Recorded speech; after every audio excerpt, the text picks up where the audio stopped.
Kyle, what was your reaction to the Denny Hamlin penalty? Keep your mouth shut. Simple as that. That's what Logano did when he wrecked me in 2017. That was on purpose, but didn't admit it. Do you know what you can do on? Do you know like what NASCAR considers a racing incident versus what they don't after all this? Do you have a good feel? No. And does it matter whether it impact the way you race, or you're going to race the way you race and let them officiate the way they officiate? I just try to focus on me and race how you're supposed to race, and hope that you don't have issues that come up with other drivers, but occasionally you do, and you handle them as you feel like you need to when that time comes. Do you feel pretty comfortable with where the line is between hard racing and intentionally, and what could be construed as taking someone out? No, because last year at Gateway was a pretty good representation of cat and mouse, and nothing was done. So, what do we do in those situations? What would you like seeing done, or what do you suggest needs to be done? Drivers to be more ethical and take responsibility for their actions and just race hard. And if you make a mistake, like, okay, fine, I get it. But, when you intentionally drive over somebody because they made a move on you or something that you didn't like, then, you're going to get punched in the face afterwards. You're from an era where, like, you raced against guys like Mark Martin, who had a really good reputation, and others. That's the key part. Now you're going down the right path, is we have completely lost any sense of respect in the garage area between drivers at all. And that's where the problem lies, is nobody gives two shits about anybody else. And it's just a problem where everybody takes advantage of everybody as much as they can. We're all selfish, granted. But there was an etiquette that once did live here. Mark started it. I think Tony really lived by it. I think Jeff lived by it. Bobby Labonte, Rusty for the most part, Dale Jarrett for sure, so it did exist.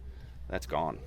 You have many other things on your mind and on your plate, so I understand that. But as a two-time champion, you certainly have, potential power over the garage, or, can put your sway over it. So is it not part of your role to try to do something like that, or is it like, hey, that should be NASCAR's role? It shouldn't have to be relied upon. You mentioned a bunch of drivers, but maybe people look up to you in that sense in the garage. I've tried to talk to guys; they don't listen. Okay. So I've lost interest in talking to them. I had a teammate that I talked to, kid that raced for me for 2 years in the truck series, real recently, who I got into it last week with, and tried to talk to him about those exact same issues. And lo and behold, it happened to me 3 races into a new year somewhere else, So I'm done talking to them. They don't listen. Do you feel like it just goes outside one, goes in 1 year right now? The others was not even worth your guys' time. Yeah. So what Yeah, do you tell that's a fair Brexton? point. Huh? So what do you tell Brexton on how to race? He already knows that he can't run somebody over because he gets sent to the back. I think that's something else, is there's no repercussions for running somebody over. So if we want to do that, then you get sent to the back, you get held a lap, like something. But if you spin somebody out, and I'm guilty of it, like I've spun somebody out for the lead before or the win before or something like that on accident racing. But if it happens, then you get sent to the back. Caution comes out, you go to the back. There's no repercussions for that right now. So that's the old short track adage and how these kids learn when they're growing up. Maybe we need to implement that here. Kevin talked about working with the Cars Tour and trying to implement that a little bit more. So Implement what? Implements the penalties and going to the back for younger drivers. So really working with that more. You believe that will actually make a change, working with them, getting drivers to understand that you can't do this? For as hard as it is to pass and try to come back through the field at some of these places, yeah, I think that would send a message. At least that's a good starting point.